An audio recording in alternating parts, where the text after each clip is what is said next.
자, 대한민국 공인중개사 시험. 이제는 해커스 공인중개사와 제가 합격의 기준을 제시합니다. 반갑습니다, 여러분. 진심으로 반갑습니다. 제가 1년에 한 이틀 정도는 좀 잠을 설치는데요. 하루는 10월 말에 뭐가 있죠? 네, 여러분들 시험이 있어요. 네, 여러분들 시험 보시면 저도 같이 시험을 보러 시험장 안에 들어가거든요. 1년 동안 함께 공부했던 우리 예비 중개사 여러분들 지금 거리에서 어떻게 시험을 보시나 좀 그 느낌을 공유하고 싶어서 가는데요. 네, 그때 하루 긴장을 너무 많이 해서 네, 제 시험도 아닌데 왜 긴장이 될까요? 잠을 좀 설치고 두 번째는 네, 바로 오늘이죠. 새로운 한 시즌 1년 동안에 함께 공부를 할 여러분들 처음 인사를 드리는 날. 네, 긴장보다는 오늘은 설레임 때문에 잠을 조금 설쳤어요. 그만큼 이 설레임을 통해서 여러분들 반드시 합격할 수 있다는 자신감을 심어드리기 위해서 열심히 또 최선을 다해서 준비를 했습니다. 자, 강의를 통해서 그 점을 증명해 보이도록 하겠습니다. 자, 인사가 늦었습니다. 저는 해커스 공인중개사에서 여러분과 함께 민법 및 민사특별법을 공부하고 있는 박결이라고 합니다. 반갑습니다. 네, 반갑습니다, 여러분. 진짜로 반가워요. 저는 이렇게 생긴 사람이에요. 제 소개를 좀 드려야 되겠죠. 어떻게 소개를 할까? 전 제 소개 긴 게 중요합니까? 네, 최대한 짧게 말씀을 드리면 저는 해커스에서 여러분과 민법을 공부하고 있는 사람이고요. 민법을 네, 꽤 오랫동안 공부를 했어요. 법학전문대학원까지 민법을 공부를 했고요. 이제 해커스로 와서 우리 공인중개사뿐만 아니라 여러 시험들 민법을 강의를 하고 있습니다. 민법이라고 하면 시행처에 따라서 조금 시행하는 데가 좀 다른데 대표적으로 법원행정처에서 하는 공무원 시험 강의 맡고 있고요. 그리고 산업인력공단에서 실시하는 노무사 시험, 행정사 시험, 또 공인중개사 시험 1, 2차 전부 다 맡고 있습니다. 자, 이런 식으로 경험은 충분해요. 그러니까 너무 걱정하지 않으셔도 됩니다. 저는 이런 마음으로 강의를 하고 있습니다. 제가 대한민국에서 민법을 제일 잘한다 그렇게 자신할 수는 없어요. 하지만 공인중개사 시험, 민법 강의는 대한민국에서 제일 잘한다. 이런 마음으로 여러분께 강의를 하고 있습니다. 그것을 조금씩 증명해 나가고 있어요. 여러분, 저와 함께 1년 동안 함께 해주셔서 미리 감사의 말씀 드리도록 하겠습니다. 자, 그러면 서론이 너무 길었죠. 바로 이제 본론으로 들어가 보도록 하겠습니다. 오늘 이제 입문 강의를 본격적으로 시작을 하게 돼요. 입문 강의는 이제 본격적인 이제 기본 강의에 들어가기 전에 민법에 대한 낯설음을 조금 극복해 나가는 시간이시라고 보면 됩니다. 자, 입문 선생님 반드시 필요하나요? 네, 조금 필요한 측면이 있어요. 자, 민법을 누구나 공부를 하면요, 공인중개사뿐만 아니라 누구나 세 가지 어려움에 처하게 됩니다. 하나는 용어의 어려움이에요. 대체 한글로 써 있는데 왜 읽히지 않느냐? 누구나 그렇게 얘기를 하세요. 좀 당연할 수밖에 없거든요. 그 용어의 엄밀성이 있기 때문에 분명히 한글로 써 있는데 도무지 그 책이 읽히지가 않습니다. 그래서 민법의 낯설음을 좀 극복하기 위해서 입문 강의가 조금 필요하고요. 자, 두 번째는 분량의 압박이에요. 자, 민법책 보면요, 조금 두껍죠. 지금 기초서 여러분이 받아서 가지고 계시겠지만 이건 조금 얇은데요. 앞으로 보게 될 책들 보시면 굉장히 두껍습니다. 그리고 뭐가 많아. 문제집도 있고 요약서도 있고 다 합치면 엄청 두꺼워져요. 그렇죠? 자, 그럼 입문 강의를 틀면 왜 그렇게 두꺼울 수밖에 없는지, 그리고 그것이 앞으로 얼마나 요약 압축되는지 내가 충분히 공부할 수 있겠구나 안심하시라고요. 자, 세 번째는 휘발성이란 건데요. 공부를 하면 머릿속에서 달아납니다. 그럼 선생님, 입문 강의를 들으면 휘발성을 없앨 수 있나요? 그건 아니에요. 그건 아닌데, 자, 그게 당연하다라는 것을 지금 제가 말씀을 드리고 있잖아요. 이 점을 인식하시라는 거예요. 네, 나중에 선생님 저는 머리가 나쁜가요? 이런 말씀 하지 마세요. 여러분, 그건 당연한 겁니다. 자, 그러면 이제 본격적으로 시작하기 전에 여러분께 조금 질문이 있어서 그 질문을 조금 드려보려고 합니다. 자, 누구나 어떤 선택을 하는 데 있어서 사람은 이 세 가지 단계를 거친다고 합니다. 어떤 선택, 결정을 하는 과정까지 말이죠. 보통 첫 번째 단계는 그 대상을 인식하는 과정이고요. 자, 두 번째는 그 선택의 대상을 내재화하는 과정이라고 하고요. 결국에는 세 번째는 결정하고 선택하는 과정이라고 합니다. 이것을 공인중개사 시험에 한번 대입을 시켜보고자 합니다. 제 질문은 이거예요. 여러분은 왜 공인중개사 시험을 준비하시려 합니까? 왜 이 자격증을 취득하시려 하는 겁니까? 자, 그래서 여러분들이 선택하는 단계를 한번 생각을 해봤어요. 맨 처음에 자, 공인중개사라는 존재는 여러분들 인식이라고 그랬죠. 공인중개사라는 인식 다 하고 있으셨을 거예요. 그렇죠. 그렇죠. 여러분들이 지금 거주하고 계시는 곳에서 한 몇 걸음만 밖으로 걸어 나가면 공인중개사 사무실 쫙 있어요. 그렇죠. 만약에 아파트다 그러면 아파트 상가만 나가도 엄청 많이 있습니다. 그래서 그 존재는 여러분들이 충분히 알고 있으셨어요. 인식하고 있으셨어요. 자, 그런데 어느 날 이제 스텝으로 슬쩍 넘어오는 거예요. 자, 어느 날 공인중개사 시험 혹시 내가 한번 공부를 해볼까?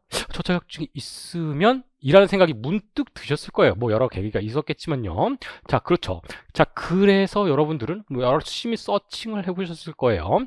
그렇죠. 뭐 인터넷으로도 검색도 해보시고 미리 지금 합격하신 분 있으면 친구들한테 전화 해가지고 야 그거 할만하냐 이렇게 물어도 보셨을 겁니다. 자, 여러분 나름으로 정보 수집을 굉장히 두텁게 하셨을 거예요. 그렇죠. 그거 정리하면 이렇게 될 겁니다. 자, 1번 뭐죠? 이 자격증이 과연 취득할, 도전할 가치가 있느냐? 객관적인 어떤 요소이죠. 그러면 주관적인 요소는요? 좋아. 이 자격증이 가치가 있다고 치면 과연 나는 합격할 수 있는 것인가? 이 두 가지에 대해서 굉장히 치열하고 또 치열하게 고민을 하셨을 거예요. 그래서 1번 더하기 2번이 뭐가 되죠? 내가 이 자격증을 취득하기 위한 왜 취득하냐고 제가 여쭤봤잖아요. 취득하기 위한 근거가 될 거예요. 그렇죠. 자, 첫 번째부터 뭐 제 생각을 좀 말씀드리는 거예요. 뭐 이건 공부랑 관련 없습니다. 그냥 여러분 오늘은 그냥 팔짱 끼고 편하게 들으시면 돼요. 자, 과연 이 자격증이 취득할 만한 가치가 있느냐? 여러분들 주위에서 많은 얘기 들으셨을 겁니다. 그리고 긍정적인 것뿐만 아니라 부정적인 얘기도 굉장히 많이 들으셨을 거예요. 솔직히 맞죠? 뭐 예를 들어 볼게요. 자, 1년에 몇만 명씩 합격자가 나온대더라. 그렇게 많은 합격생이 있는 자격증이 과연 가치가 있냐? 에이, 그거 공부하지 마. 또, 야, 그거 자격증 합격해봤자 쓸모없대더라. 개업 안 한대더라. 다들 안 써먹는다는데 뭐 그 돈 들이고 시간 들이고 그 고생해가지고 자격증 따냐? 이런 이야기 들어보셨나요? 그쵸? 또, 야, 그거 합격해도 돈 못 버는 거는 둘째 치고 아예 써먹지를 않대더라. 시간 버리는 거, 뭐 이런 얘기들 굉장히 많이 들으셨을 겁니다. 저도 그런 얘기 많이 들어요. 선생님들이 이런 고민, 여러분들 고민 상담 제가 굉장히 많이 하는데요. 여러분들 고민 그렇게 보내주시면 읽고 나서 좀 마음이 많이 답답해요. 그래서 아예 입문 강의 첫 시간 이걸 말씀을 좀 드려야겠구나 라고 생각을 했던 거예요. 자, 우리 시험을 합격하면 뭐가 나오죠? 공인중개사 자격증이 나옵니다. 맞습니까? 맞죠? 자격증과 또 면허랑은 조금 달라요. 조금 다르지만 일단 뭐 비슷하다고 좀 같다고 일단 가정을 해볼게요. 저는 그걸 뭐라고 들리냐면요. 운전면허증이랑 좀 비슷하다고 느껴져요. 운전면허증을 딱 취득하지도 않으면서 야, 운전면허증 요즘에 누가 운전하고 다녀? 서울 시내 복잡해 죽겠는데 지하철 타, 버스 타, 얼마나 잘 돼 있냐? 시간 없다고 택시 타면 되잖아. 이렇게 얘기하는 건 똑같이 들려요. 무슨 말이냐면요. 자, 요즘 세상에서 자격증이란 게 뭔가요? 자격증 여러분 왜 따요? 우리가 조금 발상을 전환해 보자는 거예요. 한번 뭐 비슷한 법률 전문 자격증이 뭐가 있나 한번 그냥 읊어볼까요? 자, 변호사 자격증이 있습니다. 변리사 자격증도 있고요. 공인 노무사, 회계사, 또 세무사, 가맹거래사, 감정평가사, 그리고 우리 공인중개사 등등이 있습니다. 자, 이런 법률 전문 자격증들이 있어요. 이 자격증을 딱 따면요, 바로 내 통장으로 돈이 훅 들어옵니까? 의뢰인들이 알아서 아이고 공인중개사님, 아이고 변호사님 하고 훅 따라옵니까? 아니에요. 이제 더 이상 그런 시절이 아닙니다. 그렇죠? 공인중개사 자격증이든 뭐든 그때부터 시작인 거예요. 그 자격증 플러스 자신의 경험, 노력 혹은 나의 가치 실현 이런 것들을 버무려서 그때부터 어떤 미래가 펼쳐질지는 아무도 모르는 거예요. 예시를 한번 잠깐만 들어드릴까요? 제가 뭐 강의하다 만난 분은 아닌데, 자, 그냥 예전에 들었던 얘기예요. A라는 사람이 있었어요. A라는 남자가 있었는데 그분은 어렸을 때 외국에서 살다 오신 분이에요. 그래가지고 한국에 들어왔는데 중학교를 이제 편입을 해서 한국 학교를 다녔대요. 그러니까 이 학창 시절을 적응을 못한 거예요. 고등학교 때까지. 그래서 어찌어찌 대학을 갔네. 예체능 전공으로 대학을 갔어요. 그랬는데도 적응을 못했대요. 그래서 마침 어머님께서 공인중개사 하셨거든요. 그래서 어머님께서 아야 아들아 그렇게 적응을 못하니까 야 일단 네 전공이랑은 아무 관련 없지만 일단 한번 따놔라 해가지고 공인중개사 자격증을 따셨대요. 뭐 어렸을 땐 머리 좋잖아요. 솔직히 20대. 그래서 따긴 따는데 정말 싫었대요. 너무 싫었대요. 그거 써먹을 생각도 안 하고요. 그냥 엄마가 시키니까 엄마가 너무 안타까워하니까 그래서 땄대요. 그런 다음에 졸업을 했어요. 중개사는 아예 신경도 안 쓰고요. 자신의 일을 열심히 했대요. 뭐 취업도 하고 뭐 그만뒀다 다시 했다 막 이랬대요. 그러다가 우연히 그런 생각이 들더랍니다. 나에게는 공인중개사 자격증이라는 게 있지. 그쵸? 그런 생각이 들었대요. 자격증이 없는 사람은 자기가 그 일을 하고 싶어도 절대 할 수 없어요. 그쵸? 운전면허증이 없는 사람은 내가 운전을 하고 싶어도 절대 할 수가 없습니다. 맞나요? 그렇죠. 그래서 이거 굉장히 나름 큰 메리트인데? 라고 생각을 해서 내가 가지고 있는 장점이 무엇인가 떠올려 봤대요. 아무리 생각을 해도 없더랍니다. 나는 뭐 학교도 겨우겨우 마쳤고 잘하는 것도 없고 공부도 못하고 나 어렸을 때 외국에서 조금 살다가 왔는데 그분이 살다 온 곳이 조금 특이한 곳이었대요. 그래서 그러면 내가 잘할 수 있는 유일한 것은 외국어 플러스 그 동네의 문화를 알고 있는 거 아닐까? 공인중개사라는 것은 사람을 만나는 것. 만나서 중개를 해주는 직업이야. 그러면 그분들을 위해서 좀 일을 할 수 있지 않을까라는 생각까지 다다르셨대요. 그래서 자신과 아무런 관계가 없는 동네이긴 하지만 그 외국 사람들이 많이 사는 동네에 내려가셔서 개업을 하셨대요. 그래서 어떻게 됐을까요? 대박이 났죠. 대박이 났습니다. 자, 물론 그 언어를 할 수 있는 사람들이 개업을 한 중개사는 꽤 있었대요. 하지만 문화까지 제대로 이해한 사람은 자기밖에 없었다는 거죠. 자, 이런 식으로 자격증이란 것은 플러스 나 자신 플러스 자격증이 돼야지 결론이 나오는 거예요. 그러니까 그게 어떻게 될지도 모르면서 야 중개사 많은데 그거 쓸모없어 이렇게 얘기하시는 분들이 주위에 있잖아요. 그러면 이렇게 속으로 이렇게 생각하세요. 어이 그 하나도 모르는 것들. 자 그러면 여기까지 왔을 때 이 자격증 가치가 있습니까? 있습니까? 있다 없다라고 얘기하는 게 아니라 그 가치를 만들어 나가는 겁니다. 자 여러분들은 그러니까 이렇게 이제 질문을 바꿔볼게요. 자 여러분들 이 자격증을 가치 있게 만들 준비가 되셨습니까? 자, 머릿속으로 동그라미. 자, 다 동그라미 하셨죠? 여러분들은 그런 가치를 만드실 수가 있어요. 자, 이게 첫 번째. 자, 1번. 자, 그러면 이거 말고 또 뭐가 있을까요? 이게 가치 있는 자격증이라. 요즘에는 제가 이런 얘기를 깜짝 들었어요. 깜짝 놀랐어요. 이 얘기를 듣고 나서 가끔 이거 물어봐요. 여러분 왜 준비하세요? 왜 준비하세요? 자, 이런 답변이 있었어요. 뭐냐면 되게 어린 친구였는데 그분이 예비 중개사님이시죠. 이제 합격하셨으니까 중개사님이시네요. 그분이 이렇게 얘기를 하셨어요. 저는요. 앞으로 살아가는 데 있어서 뭐 경제 공부 얘기를 많이 하는데 자 여러분들이 부동산의 공부를 하고 싶어서 유튜브 같은데 부동산 치면 뭐가 나오나요? 부동산 공부라고 하는 게 임장. 자 어느 동네에 건물이 얼마입니다. 야 이 동네 들어서면 뭐 트리플 역세권에 어마어마하게 오를 거예요. 이런 것만 쭉 있잖아요. 그게 부동산의 뭐 시세라든지 어떤 경제적 가치를 결정시키는 요인이 됩니까? 그 최종 결론이에요. 그렇죠. 그 원인, 그 이론 전혀 모르는 상태에서 결론만 드립다 외우는 거랑 똑같아진다고요. 그렇죠. 그래서 그분이 이렇게 저한테 얘기를 하면서 부동산을 조금 체계적으로 공부를 하고 싶어요. 생각을 해보니까 고등학교 때 공부를 한다는 것은 어떤 목표가 명확하게 있어야 되지 않겠습니까? 그렇게 검색을 해보니까 공인중개사라는 게 있더라고요. 공인중개사를 하면 부동산을 가장 체계적이면서 명확한 목표를 가지고 효율적으로 공부할 수 있을 것 같았어요. 하면서 시험에 도전을 했대요. 그래서 요즘에 제가 이번에 시험을 매년 보러 가면서 느끼는 게 응시 연령이 조금씩 낮아지는 모양을 조금씩 보이고 있어요. 그 부분들은 20대가 조금 늘어나고 있다는 거예요. 많이는 아니에요. 거의 큰 차이는 없긴 하지만 조금씩 늘어나면서 그분들은 이렇게 부동산 공부하는 도구로서 공인중개사 시험을 응용하고 있더라고요. 자 이렇게 두 가지 측면에서 다시 한번 말씀드립니다. 이렇게 두 가지 측면이 있지만 가치가 있습니까? 없습니까? 당연히 있을 수밖에 없다. 자, 두 번째. 나는 그러면 합격할 수 있느냐? 좋아. 이거 같이 있을 수 있고, 내가 지금 부동산 좀 잘 알아. 우리 집안이 대대적으로 부동산 업을 했기 때문에 그 노하우 받아가지고 일을 하면 되는데 자격증이 없어. 난 무조건 따야 돼. 그런데 과연 나는 합격할 수 있을 것인가? 자, 여기까지 이제 1번에서 2번으로 왔어요. 여러분 합격하실 수 있습니까? 있습니까? 제가 원래 있습니까? 라고 질문을 드렸지만 항상 여기에 대해서 답변이 제가 명확하게 툭 튀어나오지 않았어요. 선생님, 제가 합격할 수 있을까요? 저는요, 어렸을 때 공부를 하고 손에 완전히 놔버렸어요. 제가 합격할 수 있을까요? 저 거짓말 참 못하거든요. 이해관리말을 참 못하거든요. 맨날 이랬단 말이에요.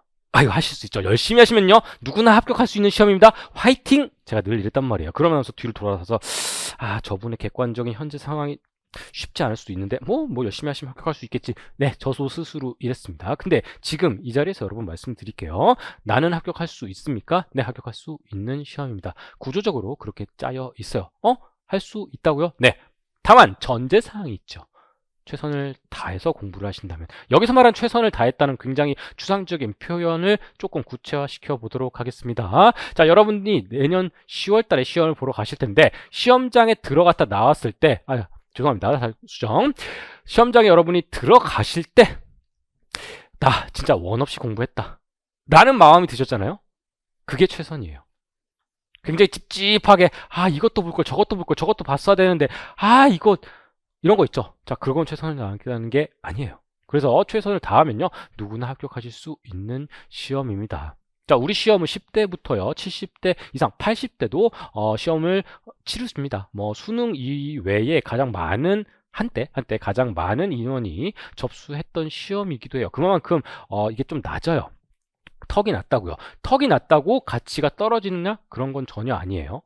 하지만 합격을 하기 위해서는 공부를 상당히 생각보다도 더 많이 해야 돼요. 그리고 생각보다도 굉장히 어렵습니다. 이것을 억지로라도 여러분 머릿속에 넣어드려요. 그렇기 위해서 그것을 여러분들이 원해서 저희 해커스 가족이 되셨지 않겠습니까? 그렇죠? 그렇죠. 자, 그러니까 우리 시험은 누구나 합격할 수 있어요. 다만 여러분 어느 정도 투자는 좀 해야 돼요. 이거는 그냥 제가 뭐 학원 강사, 학원 측의 입장에서 말씀드리는 게 아니라 그냥 좀 터놓고 한번 얘기를 해보자고요. 무엇을 투자해야 될까요? 합격하기 위해서는요. 그러니까 투자 자원이 뭐가 있을까요? 자원? 그냥 자원이라는 표현 써볼게요. 첫 번째, 뭐가 있을까요? 뭐 어쩔 수 없죠, 돈. 여기서 말하는 돈은요, 뭐 학원비, 교재값 뭐 이런 것도 있겠지만 뭐 어찌어찌해서 내가 할 것을 공짜로 들어요 이러시는 분도 있을 거예요. 그쵸? 자, 제가 말하는 여기 돈은요, 비용을 얘기하는 겁니다. 비용. 자, 아까 말씀드렸던 게 플러스 파지티브한 어떤 돈이라면, 자원이라면 네가티브한 것도 있죠. 뭐죠? 그렇죠. 그렇죠. 여러분들이 공부를 하는 동안 여러분 친구들은 놀아요. 여러분들이 공부를 하는 동안 여러분 친구들은 돈을 벌어요. 그렇죠. 기회비용. 기회비용이 발생해요. 기회비용이 발생하는 것도 어디까지나 비용입니다. 그렇죠. 그래서 돈이 필요합니다. 기회비용이라도. 자, 두 번째는 뭐가 있을까요? 자원. 여러분들이 꼭 합격하기 위해서 들여야 되는 자원. 시간 있어요. 시간. 돈과 시간. 어쩔 수 없습니다. 자, 이 시간에 대해서는요, 여러분 중개사 공부를 하시면요, 와, 이거 장난 아닌데? 라는 생각이 바로 드실 거예요. 뭐냐면, 여러분들 친구들 미리 합격하셨던 분, 한 10년, 15년 전에 합격하셨던 분들이 제일 많이 하는 말이 이거예요. 야, 그거 3개월만 그냥 기출문제만 돌리면 돼. 뺑뺑이만 돌리면 돼.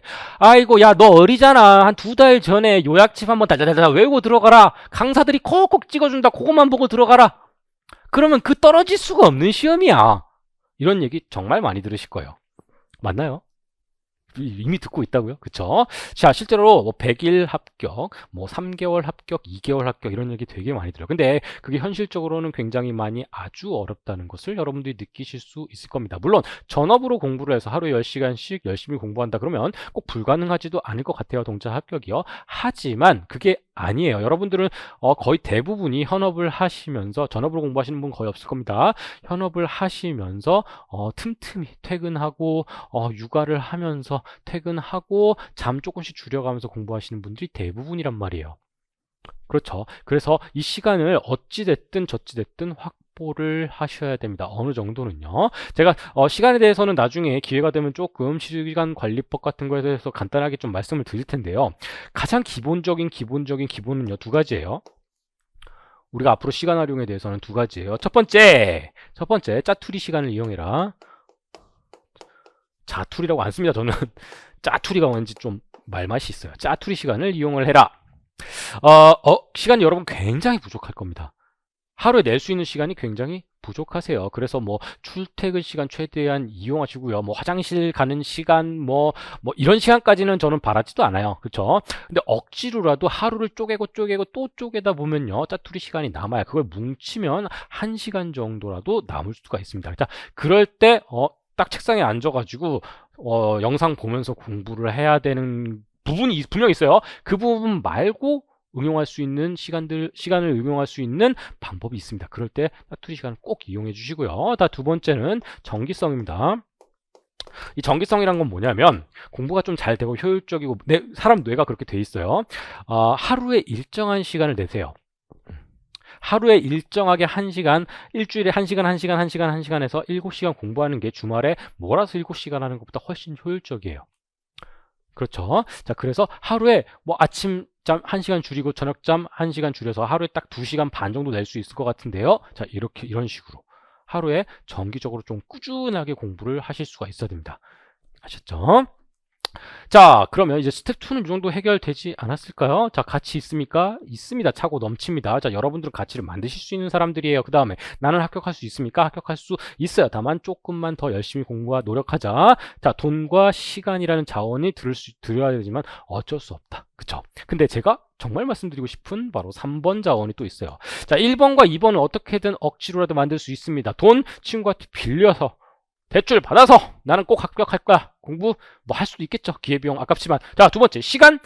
내가 하루에 6시간 자던 거 4시간으로 줄이고 1년 동안에 열심히 공부할 거야. 네, 물리적으로 불가능하던 건 아니에요. 1번, 2번. 근데 3번은요, 굉장히 어려운 자원입니다. 꼭 필요하지만. 그게 뭐냐면 저는 이렇게 얘기해요. 초심. 굉장히 중요하다고 생각합니다. 자, 이 영상을 보는 여러분, 지금이 스타트하는 시점이기 때문에 이 말씀을 드리는 거예요. 자, 여러분 지금 마음이 어때요? 나 어떡해. 나 떨어질 것 같아. 이거 공부해야 되는데, 어려워. 벌써 이러시나요? 아니면, 좋아. 어려울 거야. 힘들 거야. 쉽지 않을 거야. 중간에 포기하고 싶은 마음도 들고 좌절감도 느낄 거야. 하지만 나는 그것들을 전부 다 이겨내고 반드시 합격하고야 말겠어. 하고 이 악물고 있지 않습니까? 그 마음이에요. 자, 처음 공부를 하시잖아요. 처음 공부를 하시면 여러분들 마음이 한 요 정도 돼요. 그래프로 그리면 한 요 정도 돼요. 자, 시작합니다. 그러면 어쩔 수 없어요. 공부를 계속하고 시간을 들이다 보면요. 나의 열정이 조금씩 사그라드는 것을 느낄 거예요. 그렇죠? 그리고 어느 시점이 되잖아요. 이게 확 줄어들 겁니다. 이렇게 줄어들어요. 그러면 이때가 언제죠? 네, 시험 날이에요. 그러면 이때 되면 어떻게 될까요? 공부의 효율은 뚝뚝뚝뚝 떨어져 있을 겁니다. 그때마다 여러분들이 가장 중요한 자원이라 그랬죠? 돈 쏟아붓는 것처럼, 시간을 쏟아붓는 것처럼 여러분들의 초심을 회복할 수 있는 어떤 계기를 만드십시오. 제가 이 말씀을 드리는 게 이 영상 봤을 때 박결이 마저 그랬었지. 나 대지면 안 돼. 자, 스스로를 조금 다독일 수 있는 그런 시간 반드시 필요합니다. 여러분들이 가지고 있는 지금 이 끌어오르는 열정 있죠? 합격에 대한 열정. 그게 여러분들이 가지고 있는 가장 중요한 자원이란 거. 돈, 시간 다 극복 가능해요. 이게 가장 중요한 자원이라는 거.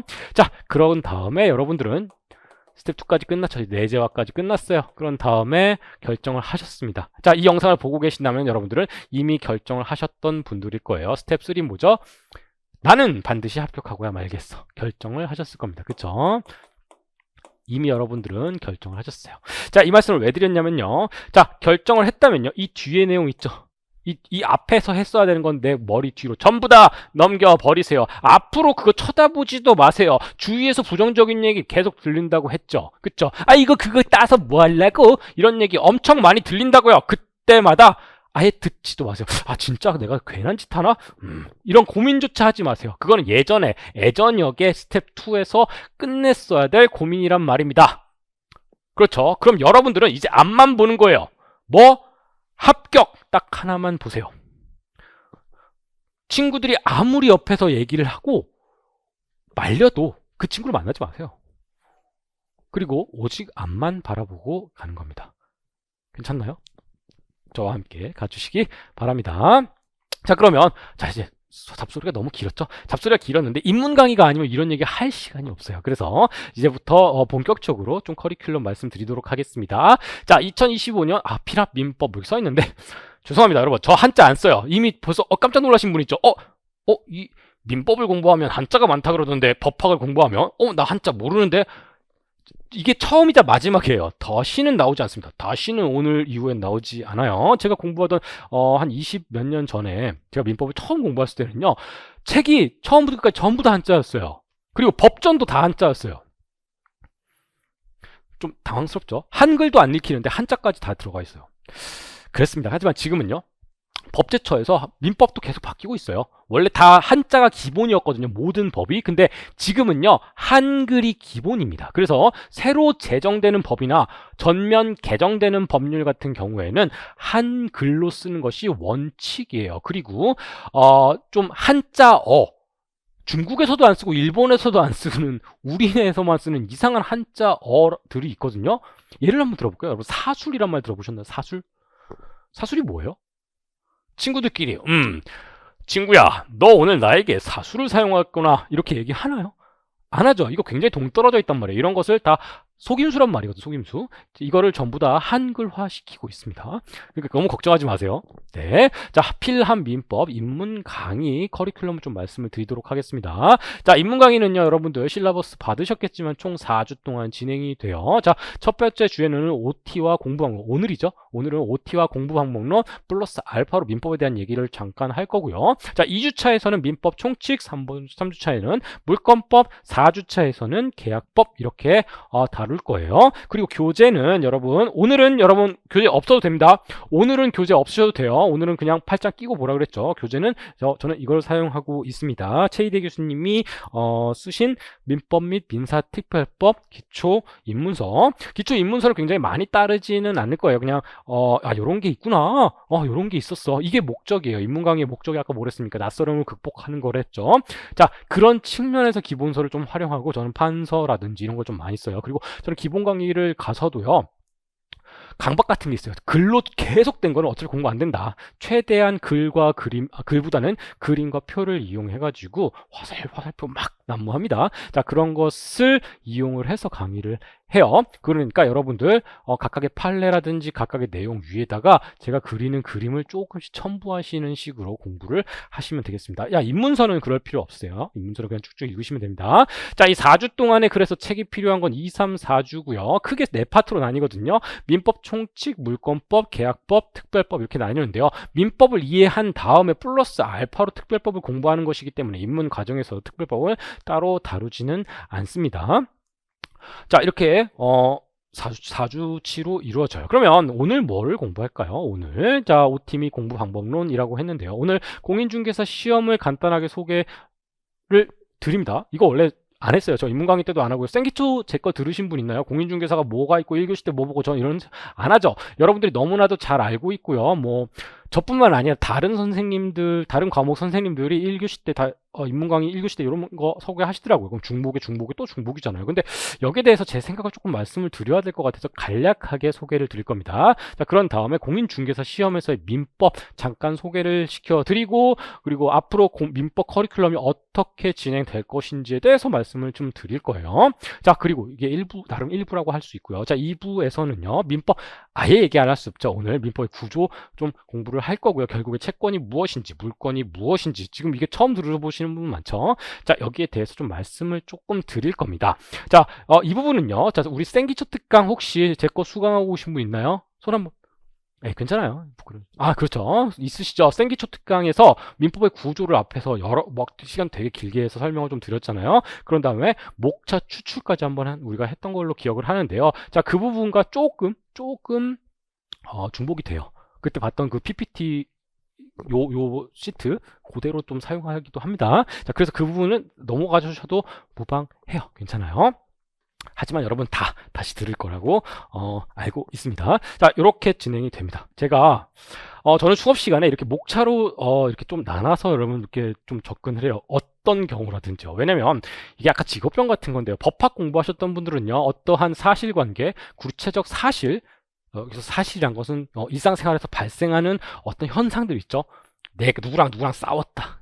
누구가 누구한테 돈 안 갚았다. 이런 사실관계 있죠. 그 사실관계를 좀 정리를 해서 논리적으로 구현해서 법리를 적용시켜서 결론을 내는 것에 완전히 최적화되어 있단 말이에요. 그러니까 논리적으로 기술하고 논리적으로 구성하기 위해서는 목차가 잘 돼 있어야 돼요. 그래서 약간 목차에 목을 매는 그런 측면이 있어요. 그러니까 강의할 때도 오늘은 목표는 뭐고 목차는 이렇게 진행됩니다라는 것을 반드시 이렇게 뭐 그림 같은 걸로 여러분께 조금 제시를 해드립니다. 그래서 입문 강의에서도 이렇게 할 수밖에 없네요. 자, 그러면 이제 본격적으로 공인중개사 시험 소개부터 간략하게 좀 드릴게요. 공인중개사가 뭡니까, 여러분? 우리 국가에서 인정하는 한 9개 정도 돼요. 9개. 이건 좀 이따 앞에서 제가 조금 말씀드렸죠. 법률 전문 자격증. 뭐 세는 거에 따라서 달라요. 세는 거에 따라 다른데 보통 9개 정도 된다고 합니다. 아까 뭐 변호사부터 시작해서 쭉 해서 공인 중개사까지요. 그렇죠. 이렇게 9가지 법률 자격증 중에 하나예요. 그렇죠. 뭐 이거 말고 여러분 뭐 기사 자격증, 기능사 자격증 이런 거 있죠. 그리고 산업인력공단에서 하지 않고 민간 자격증 그런 거 있죠. 그런 거랑은 좀 차원이 다릅니다. 그래서 1년에 한 번 보는 시험이에요. 법률 전문 자격증은 전부 다 1년에 한 번 봐요. 변호사 시험 1년에 한 번 있고요. 변리사 시험 1년에 한 번 있습니다. 그리고 1차와 2차로 나눠져 있어요. 자, 1차 같은 경우는 교양이에요. 교양. 적어도 공인중개사라면 요 정도는 알아야겠지라는 게 1차 시험. 민법 및 민사특별법과 학개론이 있겠죠. 그런 다음에 2차는요. 전공 과목이에요. 자, 적어도 이 정도로 아는 게 아니라 앞으로 업무를 하실 때 요거는 아셔야 됩니다 라는 것이 다 2차 과목으로 조금 들어가 있습니다. 이 9개가 전부 다 그렇다고요. 그렇죠. 거기 플러스 또 뭐가 있나요? 특징이. 우리 시험 특징. 자, 부동산 전문 자격증이에요. 이거 밥학. 부동산 전문 자격증으로서의 특징도 가지고 있습니다. 우리 부동산 전문 자격증은 한 3가지 정도밖에 없어요. 자, 뭐가 있나요? 공인중개사, 또 감정평가사, 또 이건 좀 직업적인 자격증이긴 한데 주택관리사. 네. 요거 말고 별로 없어요. 요 정도밖에 없습니다. 그래서 제가 앞에서 말씀드렸잖아요. 부동산을 조금 체계적으로 공부하기 위해서 가장 좋은 자격증이 공인중개사. 조금 연령이 낮으신 우리 합격생분들께서는 공인중개사 하시고 간평사나 주택관리사 플러스 요즘에 행정사 같은 것도 많이 준비를 하시는 추세이기도 합니다. 그쵸? 자, 부동산 전문 자격증이고 법학 전문 자격증입니다. 뭐 공인중개사 지금 설명하는 시간인가요? 네, 같이 있다. 그런데 이건 뭐냐면요, 공인중개사 시험 접수 인원이에요. 접수 인원. 자, 최근 5년간이에요. 21만 3,936명. 여기 분홍색이 1차고요. 초록색이 2차입니다. 1차를 합격해야 여러분 2차를 볼 수 있어요. 물론 같은 날 보지만, 그래서 1차 점수가 떨어지는 점수고 2차가 합격하는 점수여도 2차는 써먹을 데가 없습니다. 그거 그냥 무시하는 거예요. 자, 1차 인원이 살짝 높아졌다가 계속 어떻게 돼요? 줄어들고 줄어들었습니다. 2차 인원은요? 2차 인원 거의 비례합니다. 그래서 역시 비슷하다가 조금 줄어들었다가 역시 줄어들어요. 그러면 올해 2024년도 제35회 공인중개사 시험은 접수 인원이 어떻게 됐을까요? 네. 어이구, 팍 떨어졌죠. 네, 특히 2차 인원이 10만 명 이하로 떨어졌습니다. 뭐 원래 우리 1차 접수 인원이 40만 명 가까이 되는 시험이었다, 뭐 이렇게도 한번 들어보셨을 거예요. 수능 다음으로 많이 보는 시험이다. 그쵸? 근데 인구도 줄고 그 비율에 따라 줄은 거 생각하면 공인중개사 응시 인원이 굉장히 많이 줄어든 거예요. 실질적으로 엄청 많이 줄어들었습니다. 이렇게. 자, 여러분, 접수 인원이 줄어들었다는 얘기 들으면 어떤 생각이 드세요? 일감. 아이고, 이 자격증 한물 같구나. 제가 실제로 들었던 거예요. 이 자격증 한물 같구나. 그쵸? 또 줄어드는데 무슨 이유가 있네? 난이도가 높아졌나? 요렇게도 답이 나와요. 한물 같다? 혹은 난이도가 높아졌다? 3번 기타 다른 이유가 있겠지. 그쵸? 실제로 제가 행정사 강의도 하고 있는데요. 행정사 같은 경우에는 이렇게 5년 요걸 그래프를 그려보니까 5년 전에는 합격률이 2대1이에요. 2대1. 2대1이 조금 안 됐어요. 1점 몇 대1. 그런데 지금 올해는요, 거의 10대1 정도 됩니다. 거의 10대1까지는 안 되는데 9점 몇 대1 정도 갑자기 올라갔어요. 물론 공인중개사 분들 때문인 측면이 있긴 한데, 이렇게 가파르게 경쟁률이 엄청나게 높아졌다고요. 그러면 이 자격증의 인기가 엄청 높아지고 있구나 라는 것을 조금 반증하는 자료거든요. 그러면 이렇게 떨어지는 건 뭘까요? 이거 보고 대부분이 그래요. 아, 공인중개사 자격증 한물 갔다. 그런데요, 여러분. 그렇게 생각하지 할 만한 것은 아닙니다. 무슨 말이냐면, 어, 합격률이 떨어졌어요. 왜? 경기 때문입니다, 경기. 부동산 경기 때문이에요. 가끔 우리 다른 교수님들이랑 얘기할 때 제가 이거 꼭 여쭤보거든요. 이게 맞나요? 부동산 경기가 떨어지면 공인중개사 접수인원이 떨어진대요. 이게 맞나요? 이거 반대가 돼야 되지 않나요? 경기 어려울 때 자격증 딱 취득해 놓고 경기 좋아질 때 기다렸다가 개업을 하든지, 아니면 개공, 소공 이런 얘기 많이 합니다. 소속 공인중개사로 열심히 일하면서 일 배웠다가 경기 조금 탈 것 같으면 내 사업하는 게 맞지 않나요? 경기 좋아지고 있으니까 이때 자격증 따가지고 뭐 해야지? 그 바람에 내 몸을 맡겨서 어떻게든 돈 좀 벌어봐야지? 이게 말이 되나요? 고개를 갸웃갸웃 제가 이렇게 합니다. 그러면 그 교수님들도, 그 얘기를 들으신 다른 교수님들도, 그러니까 근데 그게 마음 같지가 않아, 사람 심리라는 게 그렇지가 않단다 얘야, 이렇게 얘기를 좀 해주십니다. 경기 떨어지는데 누가 공인중개사, 앞으로 어떻게 될지도 모르고. 그쵸? 근데 제가 드린 말씀 있죠, 거기엔 전제가 있습니다. 대한민국은요 한국전쟁 이후로 부동산은요, 경기는 계속 왔다 갔다 했어요. 맞나요? 그래프로 그리면요, 부동산 경기라는 것이 이거 엄청나게 산업화 시대에 올라갔다 갑자기 뚝 떨어졌다가 올라갔다 내려갔다, 자, 이렇게 그려진다고요. 그런데 부동산 가액은 어떻게 되나요? 부동산가는요, 지속적인 우상장했죠. 글쎄 요즘에 나온 그 결과 보니까 2050년 정도 되면요, 플랫하게 바뀌었다가 그 이후로는 떨어질 가능성이 아주 높답니다. 우리도 일본화가 되고 있으니까. 일본이 딱 그랬거든요.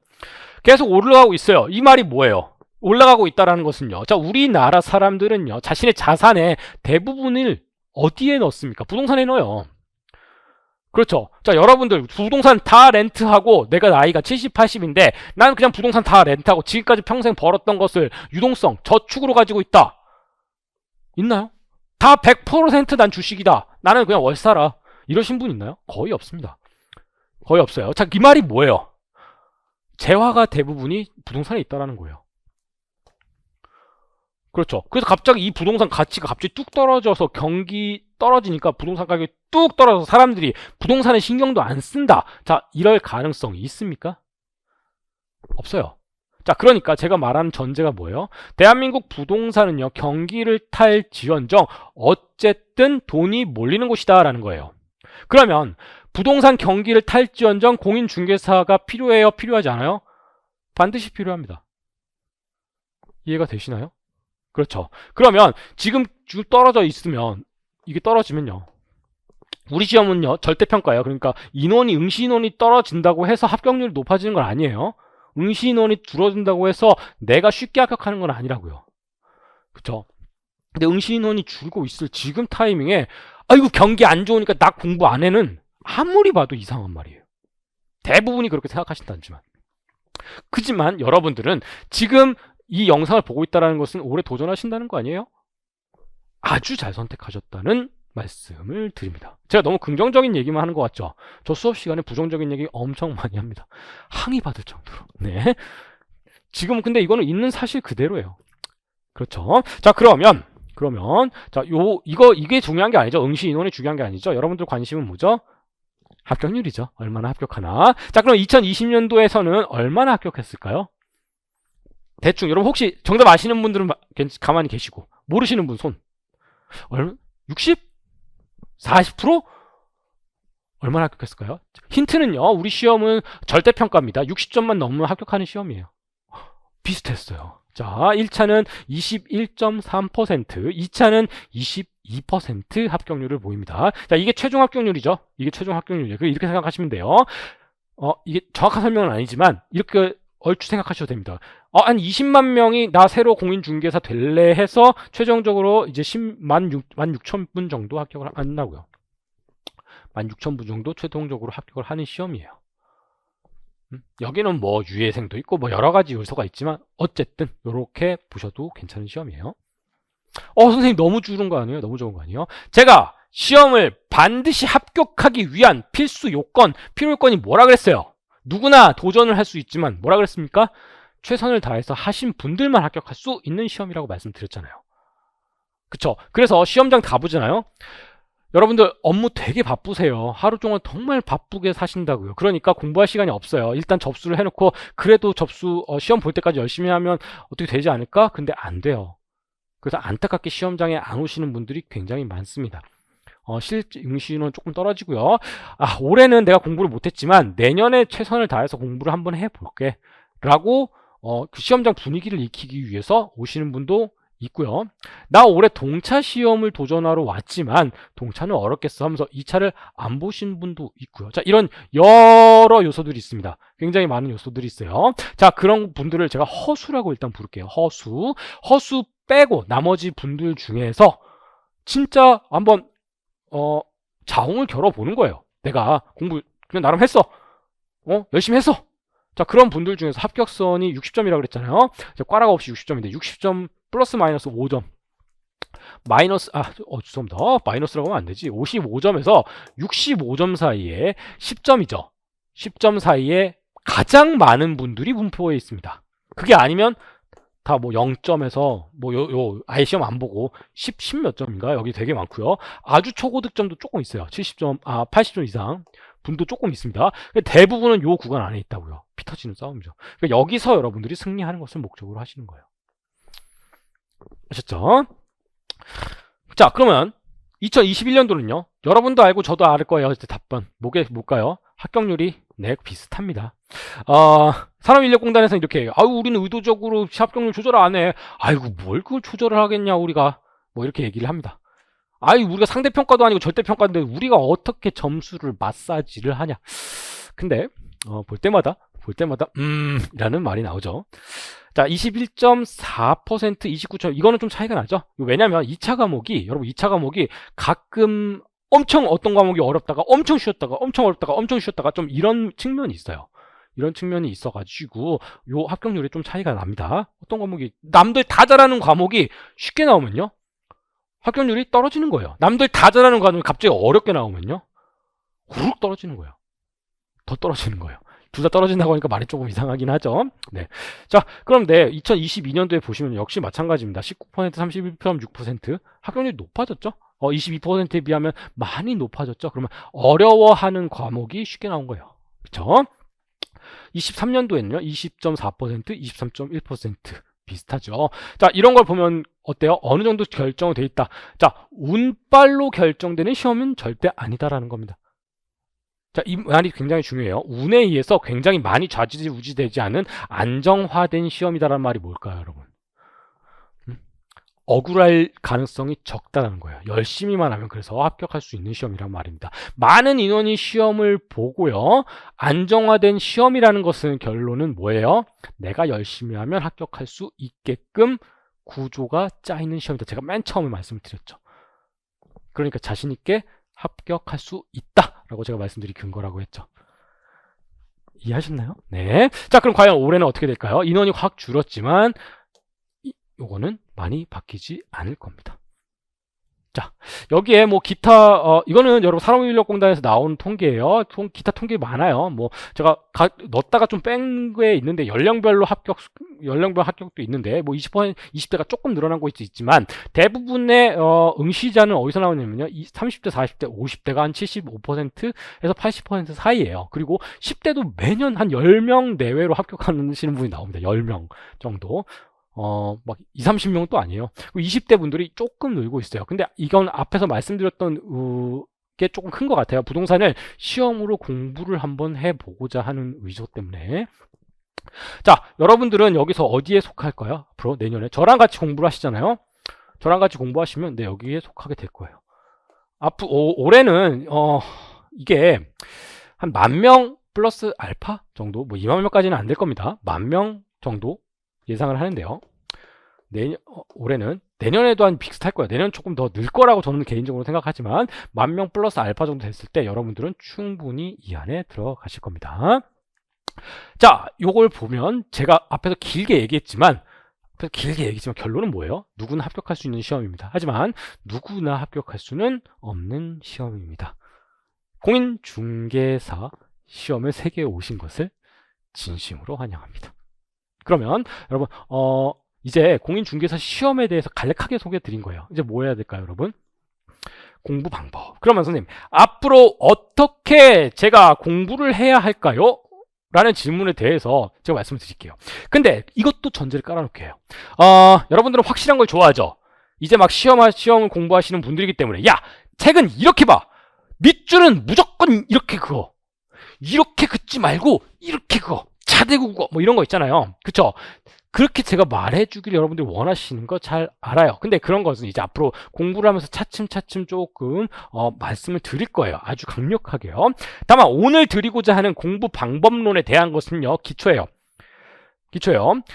제가 공인중개사뿐만 아니라 뭐 공인노무사, 뭐 행정사, 그리고 뭐 서술식 있죠, 서술식, 뭐 사례형 문제, 내가 손으로 쓰는 거, 그런 시험도 강의를 하고요. 뭐 공무원 시험은 다지선다지만 엄청 길거든요. 한 페이지에 한 문제 나오고 막 이러거든요. 자, 그런 강의도 다 한다고 했잖아요. 그게 원리가 똑같아요. 공부 방법의 원리가 똑같다고요. 공인중개 사용이 조금 구체적으로 좀 다르긴 하지만 그거는 이제 본 수업 시간에 말씀을 드리고요. 오늘 제가 원리를 말씀드리려고 하는 거예요. 기본적인 거. 이것만은 까먹지 말자. 100명의 사람이 있잖아요. 100명의 공부 방법이 다 달라요. 여러분들 학원에 오시거나 친구들이랑 같이 공부하거나 스터디 하시는 분들이 있을 텐데요. 그 스터디 하시는 분들이 이렇게 얘기합니다. 아유, 그렇게 하면 안 돼. 그렇게 하면 안 돼.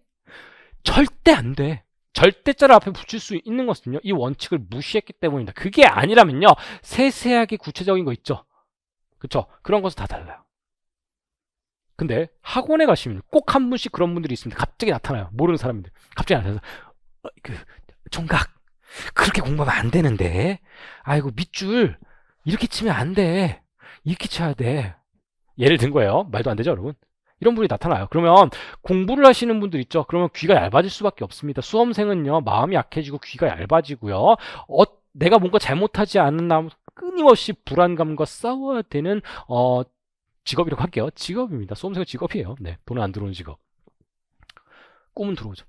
네, 뭐 하지만 그래서 이런 것들이 귀에 계속 박힌단 말이에요.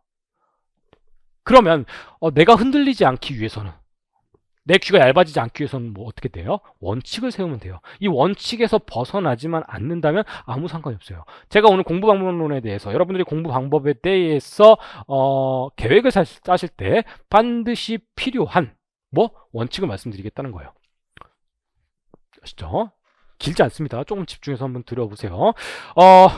저는 법 공부했던 사람이에요. 법 공부하는 사람이에요. 그러면 어떤 개념을 조금 정확하게 써야 됩니다. 무슨 말이냐면, 여러분 한번 들어보실까요? 어떤 단어가 있습니다. 예를 들면 이런 거예요. 제가 친구한테 이렇게 얘기해요. 야, 계획에 변동이 있어. 다른 친구한테 이렇게 얘기해요. 야, 계획에 변경이 있어. 이거 두 개 차이가 뭐예요? 변경과 변동의 차이가 뭐예요? 아무 상관이 없어요. 그렇죠.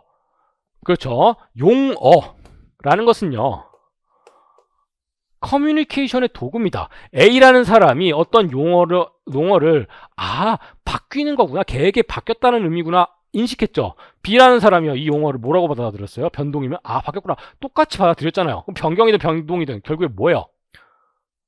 같은 의미죠. 그렇죠?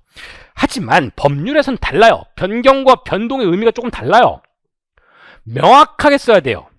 그래서 법 공부를 앞으로 여러분 공부를 하신다는 것은요, 정확한 정의와 정확한 개념을 이해를 하셔야 됩니다. 내 멋대로, 내가 이해하고 있는 대로 이것을 생각하면 안 돼요. 이해하시죠? 절대 안 돼요. 그쵸? 그래서 법하는 사람들이 좀 쪼잔해 보인다는 거예요. 법 공부하시다면, 저 어머니가 그러시거든요. 너는 법 공부하고 나서 왜 이렇게 따지러 오들려고 그러고 왜 이렇게 쪼잔해. 그럴 수밖에 없어요. 그쵸? 왜냐면 다른 사람, 판사님이 어떤 똑같은 법률 용어를 100명의 판사가 100가지로 다 다르게 해석하면 될까요? 안 될까요? 안 되기 때문입니다. 그렇죠? 그러면 지금 공부 방법론 말씀드린다고 했잖아요. 제가 뭐부터 들어갈까요? 과연 공부란 무엇인가요? 여러분들 공부를 뭐라고 생각하세요? 공부를 정의 내리는 시간은 아니에요. 제가 생각하는 개념을 한번 말씀드리려고 합니다. 자, 공부를 한다는 것은 이런 거예요. 여기 A라는 사람이 있고요. 자, B라는 사람이 있습니다. A, B 하면 조금 이상해. 법하는 사람들은 항상 쓰는 게 있어요. 갑. 한자 안 쓴다 그랬는데요. 죄송합니다. 사람은 항상 이렇게 써요. 이 사람은요, 을. 항상 이렇게 씁니다. 그 다음에 병, 정, 무, 기까지는 잘 안 쓰는데, 무기, 경, 신까지 제가 예전에 공부했을 때는 뭐 무기, 경, 신 정도까지 썼던 것 같아요. 근데 지금 갑을이라고 하니까 이 사람을 AB라고 하지 말고 이름 붙여줄게요. 갑돌씨, 김갑돌씨고요. 이을순씨예요. 갑돌씨랑 을순씨가 이 공부를 한다라는 개념에 대해서 조금 다르게 생각합니다. 갑돌씨가 생각하는 것과 을순씨가 생각하는 게 조금 달라요. 뭔가 뭘까요? 갑돌씨는요, 과학자예요. 아이고. 자, 을순씨는요, 공학자라고 생각을 한번 해볼게요. 과학자와 공학자가 세상을 바라보는 눈이 조금 달라요. 어떤가 한번 봅시다. 자, 먼저 어떤 사실을 발견을 했어요. 어떤 사실을 발견을 했어요. 그러면 그 사실을 과학자는 이해하려고 노력을 합니다. 무슨 말이냐면 볼까요? 김갑돌 씨가 뭘 발견했냐면요. 책받침으로 머리를 쓱싹쓱싹쓱싹쓱싹 이렇게 문지른 다음에 싹싹 문진 다음에 딱 띄워보니까 머리카락이 따라오더라 라는 어떤 사실을 발견을 했어요. 그쵸? 그럼 그 사실에 대해서 이 김갑돌 씨, 과학자 김갑돌 씨는 그것을 이해하려고 노력합니다. 이걸 좀 이해해봐야겠는걸? 하면서 이해하려고 노력을 해요. 그죠? 그걸 이해한 결과가 뭘까요? 책받침으로 머리를 막 비비다 보니까 비빈다, 어떤 물리적인 뭔가를 한다. 그러니까 이 머리랑 이 책받침은 전부 다 원자로 구성이 되어 있는데 원자는 원자 핵이 있고 전자가 있는데 그 전하량을 띠는 전자가 튕겨 나가서 다른 쪽으로 옮겨갔다. 전자가 옮겨갔다. 이게 전기가 흐르는 거구나, 전류라는 거구나 해가지고 자신이 이론을 만들어서 그 이론을 증명해버린 거예요. 그걸 원리라고 그래요. 이해를 해서 결국에는 내가 원리를 만들었어요. 그걸 이해했다고 표현을 할게요. 과학자는요, 딱 여기까지가 공부를 한다고 생각을 합니다. 어떤 사실이 있으면요, 그 사실을 설명할 수 있는 내가 어떻게 이해를 했다라는 것을 증명해내는 것까지를 공부했다고 생각을 할 거예요. 이 영상 보시는 과학자분들 죄송합니다. 죄송합니다. 안 그런 거 알아요. 그쵸? 그럼 공학자는 어떻게 생각할까요? 여기까지는 뭐 그렇구나 라고 하고 말아요. 왜냐하면 과학자가 이 원리를 알려줄 거거든요. 그런 다음에 이 공학자가 원하는 거, 공학자가 공부를 하는 건 뭘까요? 이거 이해한 것을 어떻게 응용할 것인지를 열심히 고민을 합니다. 이게 공학자가 관심이 있는 분야예요. 전기라는 게 흐른단 말이지. 그럼 전기의 특성이 뭔지 알아봐야겠군. 전기의 특성을 막 실험으로 알아봐요. 그런 다음에 그럼 형광등을 만들 수 있겠는걸? 전자칠판에 불을 켤 수 있겠는걸? 해가지고 이런 거 탁탁탁탁 만드는 거예요. 그쵸? 자, 그러면 공부를 한다라는 건 뭘까요? 우리는 여기서부터 여기까지를 공부를 한다라고 지금부터 저는 말씀을 드릴 겁니다. 모든 공부는 말이죠. 자, 이거예요. 결국에 어떤 내용, 여기 발견이라고 했지만 결국에 뭐겠어요? 과학자가 하는 일은 발견에서부터 이해까지 가는 과정이 뭐예요? 구체적인 어떤 개념이죠. 개념. 다른 말로 뭐예요? 개념. 이론이에요. 이론. 어떤 사실관계를 접목시킬 수 있는 이론. 법의 세계에서 이건 법리라고 불러요. 그렇죠. 그런 다음에 그 이해를 하는데 이해하는 원리 있죠. 이 이론이 여기 들어가는 거예요. 사실은 이론을 조금 더 쉽고 편하게 만들어야 돼요. 압축해야 된다고요. 그렇죠. 압축해서 결국에는 내가 암기하고 남이 이해했던 걸 암기하고 말 것 딱 그 엑기스를 만들어야 돼요. 그게 여기 저는 이해라고 표현할게요. 그런 다음에 그걸 문제를 풀어야 돼요. 문제를 풀어야 된다고요. 이게 뭐예요? 시험 문제예요.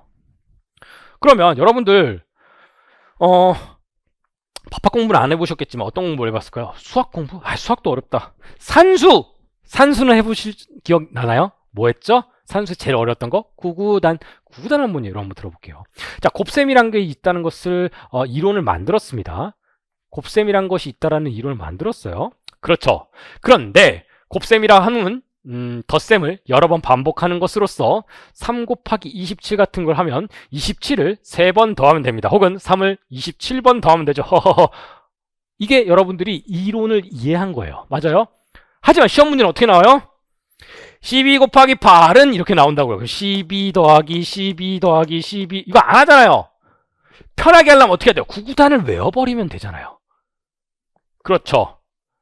그렇죠. 근데 여러분들 지금 곱셈 기억나세요? 그쵸. 이런 거, 이거 안 했잖아요. 솔직히 안 하고 어떻게 했어요? 구구단만 열심히 외웠죠. 그런 다음에 시험 문제 요거 나오면 요거 푸는 방법만 공부를 했습니다. 두 자릿수는 이렇게 해. 12 곱하기 8은 8이 16, 1의 자리 여기 쓰고 10을 위로 올려. 그런 다음에 8, 1은 8, 96 이렇게 계산하는 거야. 이 방법을 공부를 하죠. 그쵸? 그러니까 여기 약간 좀 매몰되긴 쉬워요. 구구단만 열심히 일단 외워놓고 내가 응용하는 방법만 열심히 공부를 한다고요. 그러면 이게 조금 나중에는 손을 안 대거든요. 개념 손을 안 대거든요. 근데 그런 분들은요, 문제가 진짜로 요만큼만 응용되잖아요. 조금만 응용되잖아요. 아예 손도 못 대입니다. 조금만 응용하면요. 그럼 문제 어렵다고 난리도 아닙니다. 왜 기출 지문 그대로 안 나와요? 라고요. 그쵸? 그래서 이게 필요합니다. 반드시 필요해요. 그러면 여러분, 우리 시험으로 바꾸면 뭘까요? 곱셈에 해당하는 게 뭐예요? 곱셈이 무엇이다 라는 걸. 그렇죠. 이론이에요. 이론 공부해야 돼요. 구구단은요, 요약 압축해놔서 요약 압축해야지 여러분이 기억을 해야 될 게 남아요. 책 되게 두껍잖아요. 이거 지금 책 보면 당황스럽지 않나요? 판례 문구 이거 다 암기하실래요? 지금 아무데나 폈거든요. 점유자가 점유의 소유의 의사가 있는 자주점유인지 아니면 이렇게 할 거예요? 아니잖아요. 점유는 자주점유와 타주점유가 있다. 자주점유는 소유의 의사로 한다. 딱 이렇게 탁 체계적으로 계단식으로 구조화시키고 체계화시키는 과정이 필요하죠. 그게 뭐다? 2단계예요. 마지막은 뭐예요? 아무리 구구단 열심히 외워봤자 응용할 줄 알아야 되죠. 시험 문제 뭐예요? 문제풀이에요. 이론하고요, 요약 압축하고요, 문제풀이입니다. 대한민국에 존재하는 모든 고시계에서 뭐 1순환, 2순환, 3순환, 4순환 이렇게 얘기하는데 그 모든 순환 중에서 이론, 요약 압축, 문제풀이 이 과정으로 안 돼 있는, 크게 보면 그게 안 돼 있는 커리큘럼은 하나도 없습니다. 그래서 우리 해커스도 마찬가지예요. 이걸 조금 좀 체계적으로 풀면 이렇게 됩니다. 해커스 공인중개사의 커리큘럼이요. 그리고 저도 따라갑니다. 자, 맨 처음에 생기초 특강 해서요. 생기초 특강이란 것은 책을 어느 정도 읽을 수는 있어야 된단 말이에요. 그래서 읽기 위해서 생기초 특강이란 걸 했어요. 저는 핀트가 조금 달라져서 생기초 특강 올해는 제가 진행을 했습니다. 제 생기초 특강을 들어보신 분들은 아시겠지만 결국에 뭐예요? 민법과 친해지기 위한 툴, 도구로서 민법의 구조를 공부했단 말이에요. 그렇죠? 다른 뭐 책에 뭐 나오고 목차가 뭐로 나오고 민법 총칙이 뭐든 여러분들은 다 끼워 넣을 수 있는 자신감을 얻으셨을 거예요. 자, 그 다음에 인문 이론, 지금 하고 있는 게 인문 이론이에요. 그 다음에 기본 이론이라고 돼 있는데 이 기본 과정이 10주 정도 진행이 될 거예요. 기본 이론입니다. 이게 이게 조금 죄송합니다. 이게 조금 그렇네요. 죄송합니다. 자, 그런 다음에 3, 4월에서는요, 지금 개념 완성이 아니고요. 이게 올해 조금 바뀌었는데 지금 반영이 안 돼 있어서 죄송합니다. 핵심 요약 있죠? 핵심 요약이 여기로 들어갑니다. 핵심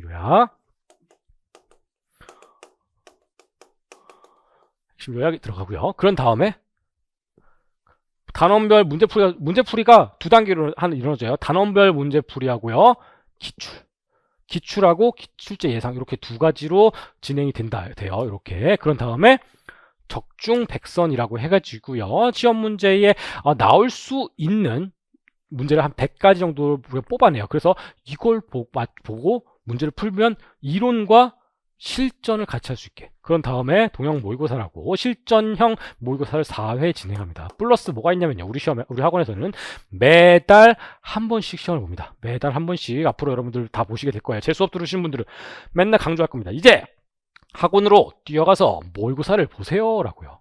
실전 감각 키우기 위해서요. 자, 그러면 보세요. 생기초 뭐 있고요. 인문 이론 4주 공부하고요. 기본 이론 10주 공부하고요. 자, 그런 다음에 죄송합니다. 이게 보시기 조금 어려워서 죄송합니다.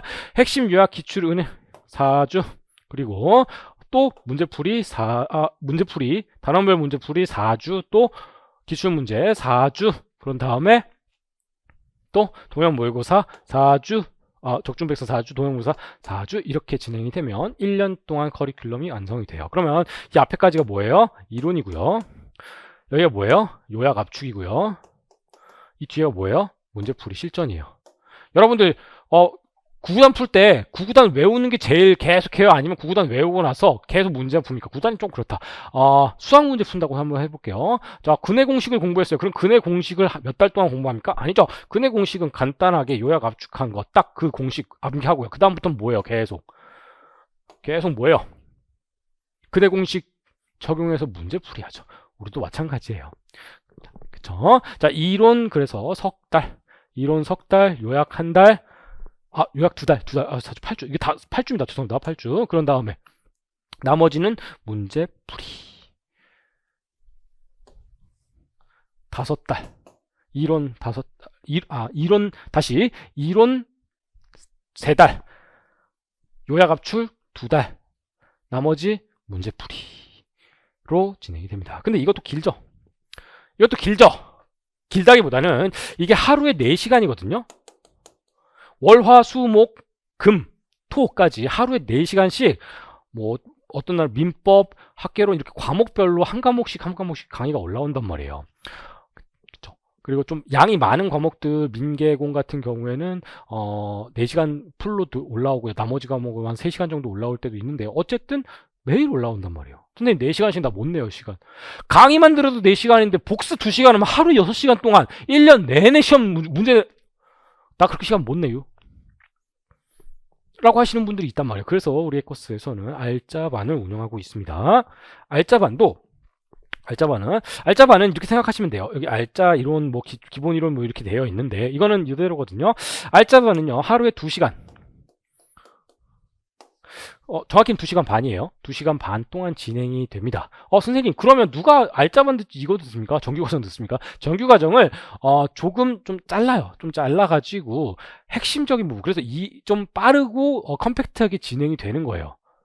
빠르고 컴팩트하게 진행이 돼서, 진행을 합니다. 하루에 2시간 정도, 2시간 반. 그쵸? 그래서 인문이론까지는 같이 진행이 되고 이 뒤에도 같이 진행이 되는데요. 이 가운데 사이에 있는 거 있죠? 이 사이에 있는 것은 좀 압축하고 쭉 늘리죠. 이렇게 늘려서 2달에 끝날 걸 3달에 진행하는 식으로 진행이 됩니다. 이것도 마찬가지예요. 이론, 그 다음에 문제풀이를 여기 같이 넣는 거예요.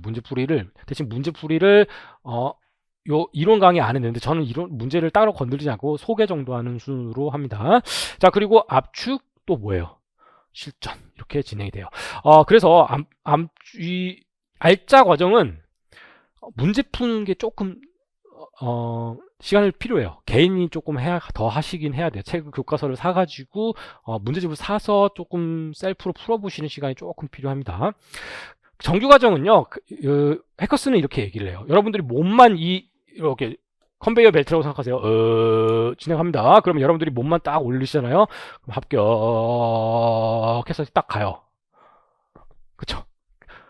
대체 이게 왜 이렇게 되는지도 모르는데 문제는 풀고 맞고 있어, 내가. 이거 왜 맞지? 맞는데. 이렇게 맞게 돼요. 근데 알짜는 플러스로 조금 노력이 필요하십니다. 제가 이거는 알짜 강의할 때도 좀 말씀을 드려요. 자, 공부를 한다. 라는 것을 여러분들이 이해를 했으니까 이렇게 진행이 된다는 것까지 아시겠죠? 그쵸? 자, 그러면 효율적 학습 원리까지 한번 이제 막 끝으로 말씀을 드려보도록 할게요. 자, 효율적인 학습 원리라는 것은 나는 공부를 할 거야.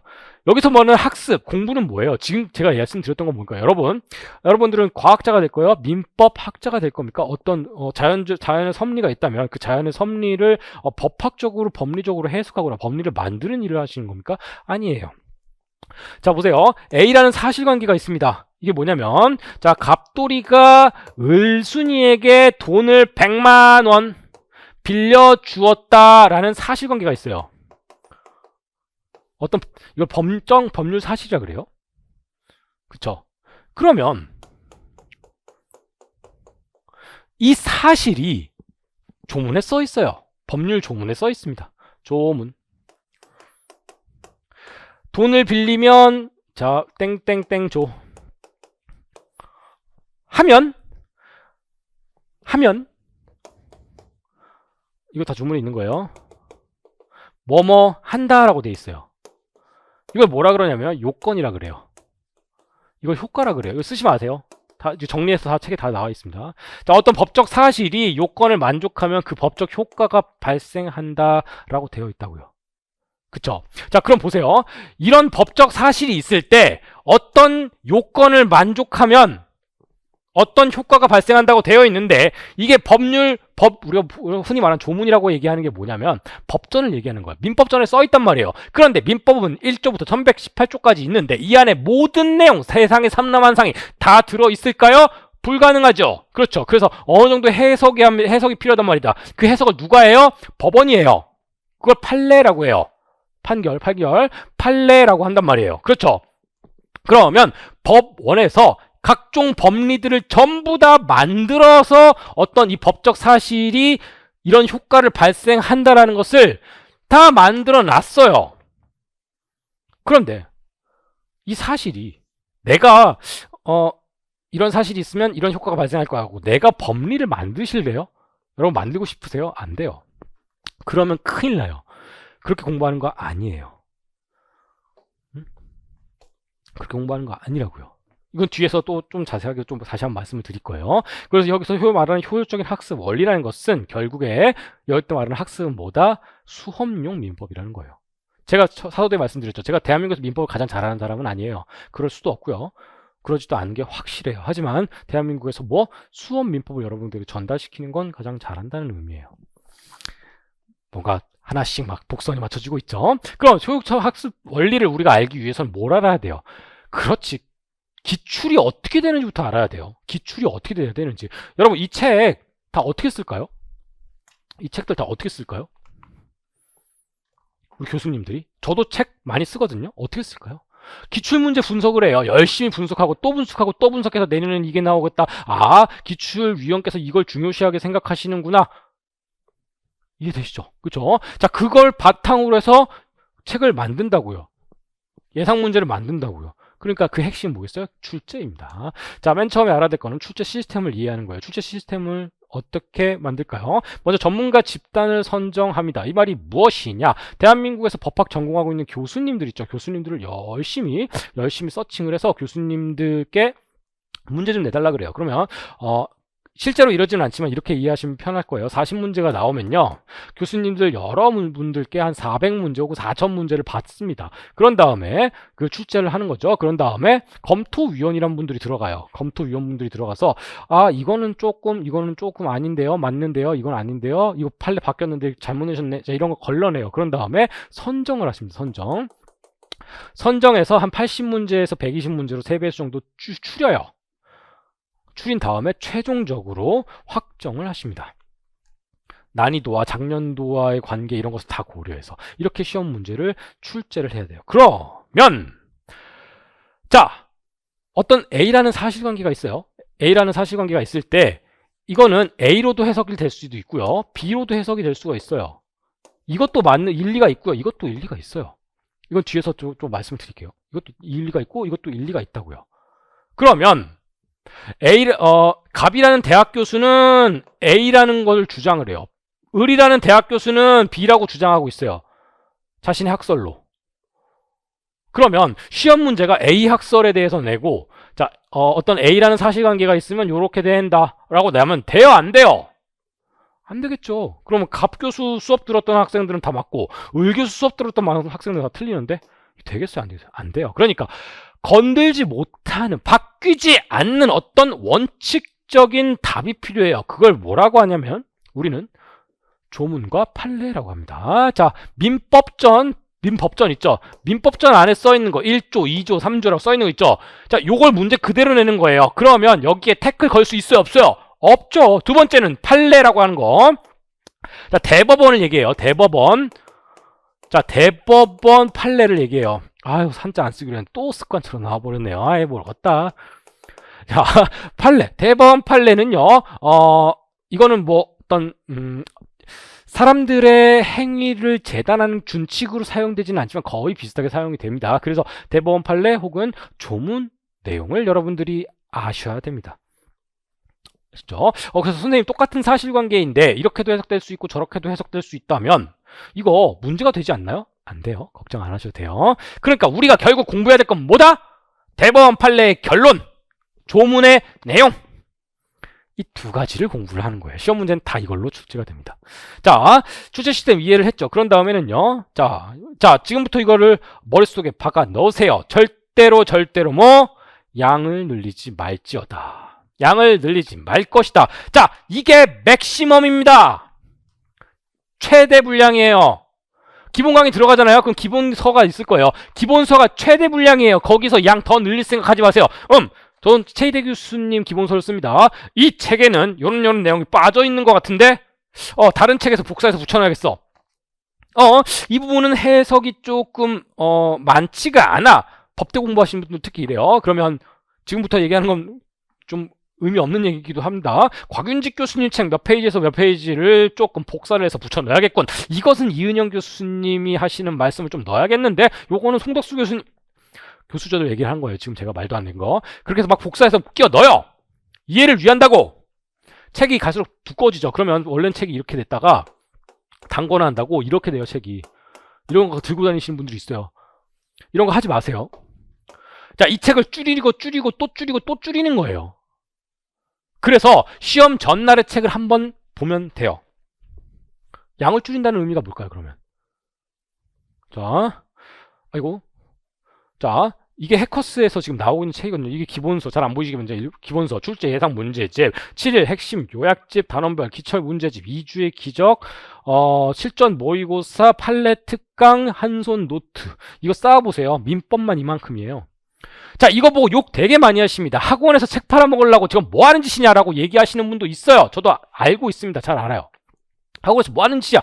근데 그 의미가 아니에요. 그 의미가 아니라고요. 각가지 버전을 달리한 거예요. 기본서를 줄인 게 요약집이에요. 요약집에서 핵심을 좀 뽑아내가지고 시험 문제로 낸 게 출제 예상 문제집이고요. 다 필요해요. 하나씩은 전부 다 가지고 계시면 좋아요. 하지만 이 중에서 제일 필요한 건 이거 기본서 하나죠. 기본서 하나가 있으면 여러분이 이거 가지고 여러분들이 스스로 문제집도 뽑아낼 수 있고요.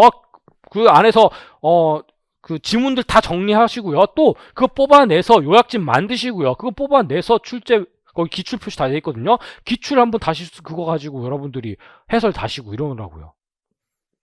그러면 너무 어렵잖아요. 할 게 너무 많아지잖아요. 그쵸? 그래서 어찌 보면 줄이는 거예요. 줄이는 과정이에요.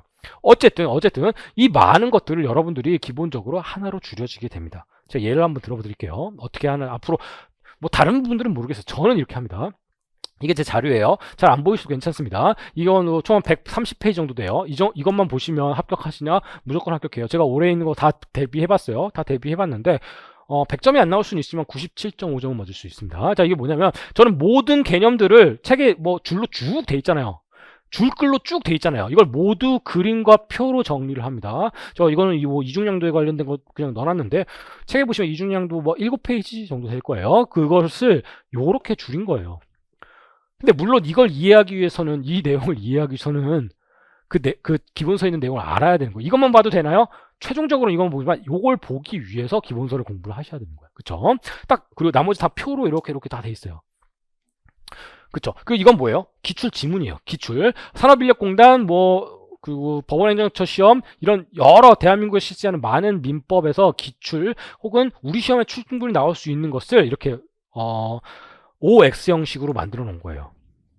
이게 한 100페이지 정도 돼요. 이거 글씨 되게 크거든요. 이걸 왜 이렇게 크게 만들어 놨냐면 이거를 그냥 핸드폰에 넣고 다니시라고요. 저 이거 뭐 이번에 출판하라고 그랬는데 출판 안 하고 저 이번에 다 PDF로 여러분께 드립니다. 업로드 해드려요. 그럼 이걸 가지고 핸드폰에 넣고 다니시면서 보세요. 이렇게 짜투리 시간 응용 이런 거 보세요. 그리고 옳다 그르다 여러분은 결론만 아시면 되니까 옳다 그르다 자, 이걸 완벽하게 하면요 시험 떨어질 수 있을까요? 없어요. 떨어지고 싶어도 없어요. 하지만 이거 푸는 게 만만치 않죠. 굉장히 어려운 일이에요. 하지만 그렇게 양이 많지 않다. 여러분 해결된다. 제가 드리고자 하는 말씀은 뭐냐면 양을 어떻게 줄이냐는 거예요. 여기 58번 잘 안 보시겠지만 괜찮습니다. 58번으로 해서 병이 갑의 제2매매 행위에 적극 가담한 경우 의뢰 소유권 이전을 어쩌고저쩌고 써 있어요. 이건 맞나? 채권이나 취득권을 행사할 수 있다? 정답은 X래요. 그쵸? 그러면 여기에 이 58번 문제 지문이 쭉 있고 59번 지문이 쭉 있고 60번 지문이 쭉 있어요. 자, 이렇게 있다고 봅시다. 자, 한번 봐요. 여러분 한 번 보면 절대 몰라요. 한 번 봐요. 그러면 이 지문 모르겠어. 내가 모르겠어. 혹은 알겠어. 나 이거 맞아, 틀려. 자, 지금부터는 생각을 완전 바꾸셔야 됩니다. 이거 이거 정답이 X인데 내가 O라고 했네? 그럼 나 틀렸어. 이렇게 채점을 하는 게 아니에요. 앞으로 공부를 안 채점을 하는 게 아니야. 그럼 어떻게 하나 봅시다. 자, 먼저 맨 처음에 어떤 지문을 딱 봤어요. 어떤 개념을 딱 봤어요. 내가 이걸 알겠다 모르겠다가 아니라 한번 봤다. 이런 게 있었지. 이중량도라는 게 있었지 정도예요. 이 지문 한 번쯤 봤던 것 같아. 그러면 위로 올라가요. 이거 처음 보는데? 밑으로 내려가요. 이렇게 한번 나눠볼게요. 자, 그러면 이 지문을 내가 한번 봤어요. 그리고 그 정답도 확실히 알아. 채권자 취소권 행사할 수 없지. 난 이 정답을 확실하게 알아. 이 지문을 확실하게 알아. 그러면 이 앞에다가 동그라미를 체크합니다. 동그라미는 맞았다는 의미가 아니라 다시 태어나도 이 지문은 알아가 동그라미예요. 다음. 나 이거 생판 처음이야. 초면이시 누구신지요? 생판 처음인데요. 하고 모르겠어. 답도 모르겠어. 그럼 X 치세요. X란 건 내가 틀렸다는 의미가 아니라 생판 처음 보고 난 모르는 지문이에요. 그런데 우리는 이 지문은 처음 본 것 같지만 앞에 뭘 공부했어요? 이론을 공부했다고요. 그래서 그 이론을 공부한 것을 바탕으로 내가 나름대로 유추하고 그걸 우리는 리걸 마인드라고 하거든요. 리걸 마인드를 발휘해 봤을 때 정답이 이것이겠구만 이라고 본인이 추측을 해요. 그런 건 밑에다 뭐라고 쓰면요? 뭐라고 쓰면요? 체크라고 해요. 체크. 자, 그리고 이거 봤던 지문이에요. 분명히 봤던 지문인데 정답을 모르겠어. 이게 O인지 X인지 모르겠어. 그런 지문 앞에다가 세모를 치세요. 그러면 보세요. 58번 하면요. 58번은 그냥 지우고요. 61번, 62번 이렇게 돼 있다고 해봅시다. 59번은 난 이거 무조건 맞출 수 있어. 다시 태어나도 맞아. 60번도 이거 아는 지문이야. 61번은 이거 봤는데 답이 62번은 내가 리걸 마인드를 통밥을 굴려봤을 때 이거는 이렇게 체크를 해요. 생판 모르는 거 X 쳐요. 한 번 보는 거예요. 그리고 그날 저녁 혹은 그 다음날 혹은 이거 한번 보고 그 다음 바로 봐도 상관없어요. 동그라미 쳤어요. 그럼 또 동그라미 옆에 이거 당연히 되겠죠. 그쵸? 얘도 동그라미 바로 될 거예요. 동그라미가 한 2개 정도 쳐 있으면 그러면 다음에 59번 60번 봐야 돼? 안 봐야 돼요? 이거 안 보는 거예요. 이게 진짜 지우라는 건 아니고요. 동그라미 2개 있으면 그냥 내가 아는 지문이구나 넘어가시는 거예요. 그러면 이 체크는 어떻게 될까요? 이 체크는 뭐예요? 내가 분명히 처음 봤지만 내가 머리를 굴렸더니 이걸 것 같아 라는 지문이잖아요. 그쵸? 이 지문은요 다음 봤을 때 답 확인하니까 동그라미가 될 확률이 99%겠죠? 그쵸? 그래서 이 체크는 아마 동그라미가 될 거예요. 죄송합니다. 내가 제대로 알고 있으면. 그쵸? 그러면 X는요? 처음엔 X였지. 초면이겠지. 근데 계속 보면요. 2번, 3번 보면요. 초면일 수는 없잖아요. 그러니까 이거 웬만하면 세모가 될 거예요. 그러면 한 3번 정도 똑같은 걸 보면요. 이거 지워. 동그라미까지 지워.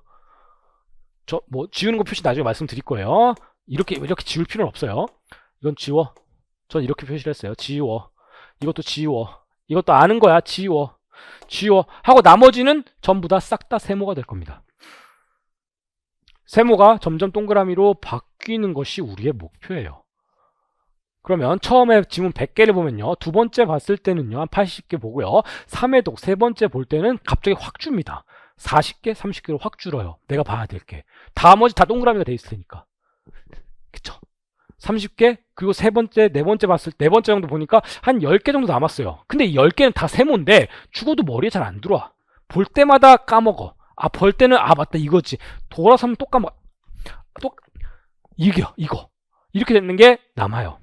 그럼 얘네들 언제 볼까요? 이걸 한 몇 번, 한 4번, 5번 하면 어떻게 될까요? 제가 이거 5회독 하라고 말씀드렸거든요. 5회독 하면요. 떨어질래야 떨어질 수가 없습니다. 그럼 남은 게 몇 개 안 남아요. 이 세모가 몇 개 안 남는다고요. 죽어도 머리에 안 들어오는 지문은 시험 전날 보세요. 혹은 시험장 들어가서 그 자리에서 보세요. 그러면 합격합니다. 원리 아시겠어요? 자, 이걸 정리하면 어떻게 될까요? 간단해요. 반복이 곧 해답이다. 양을 줄이고 반복하고, 반복하면 또 양을 줄여지고, 양을 줄여면 또 반복하고, 이 원리 아시겠죠, 여러분? 모든 공부를 이렇게 하시면 객관식 시험은요, 너무 하는 방법론적으로는 편하게 됩니다. 자, 이게 뭐다? 다시 말씀드리지만 공부 방법의 원칙이다. 자, 그리고 마지막, 여러분 겸손하셔야 됩니다. 여러분, 선생님 제가 가장 많이 받는 상담이고요. 제가 머리가 너무 나쁜가 봐요. 제가 20살 이후로 공부를 안 해서요, 한 20년 지난 다음에 공부하려니까 머리가 안 돌아가요. 이런 분들 너무 많아요. 맞아요.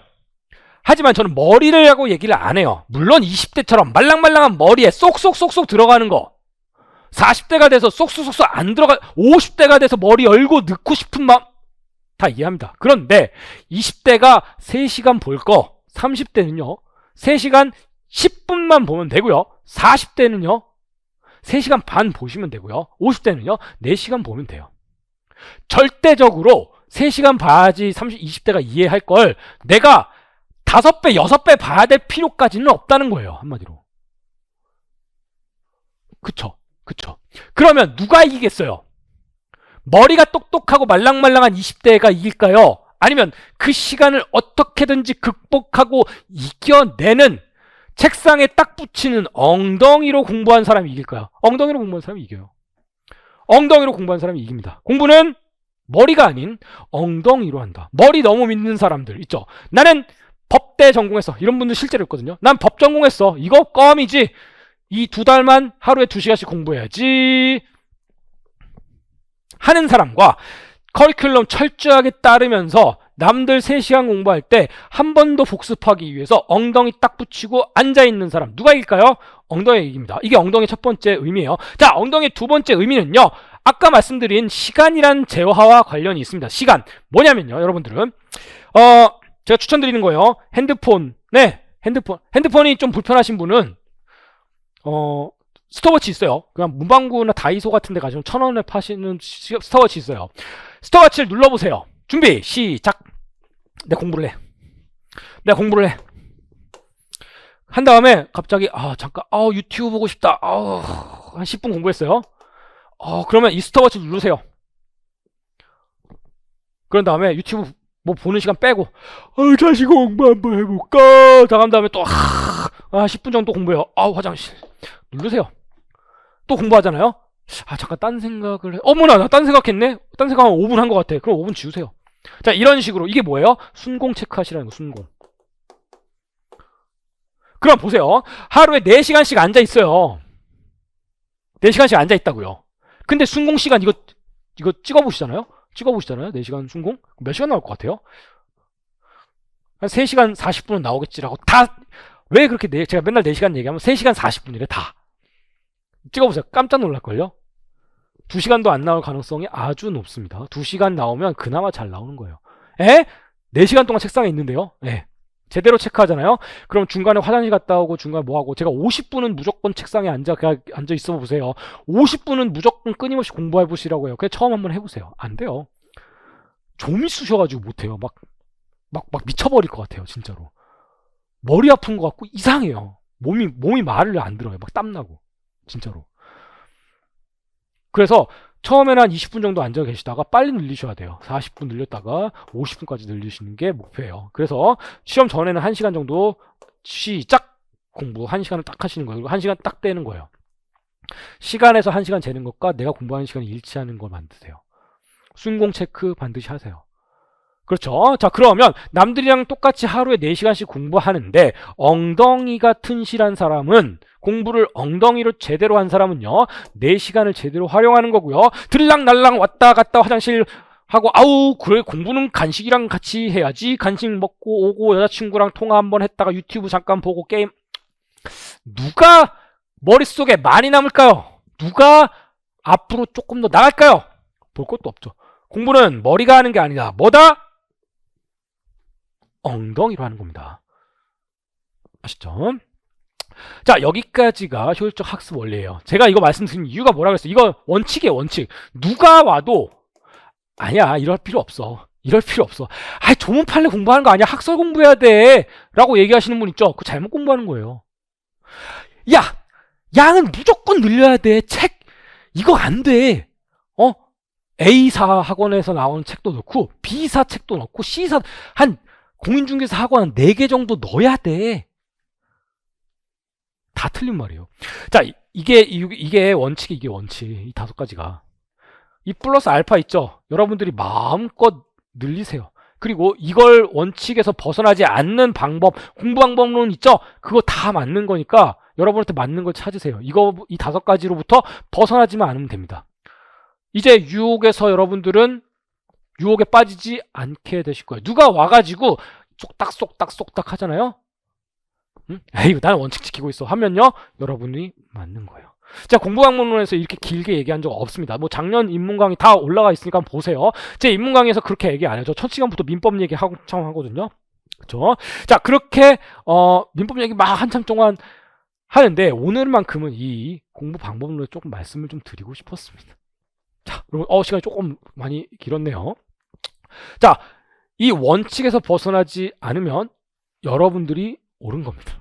아셨죠? 그럼 조금 쉬었다가 와서 이제 민법에 대해서 잠깐만 조금만 더 이야기 한번 해보도록 할게요.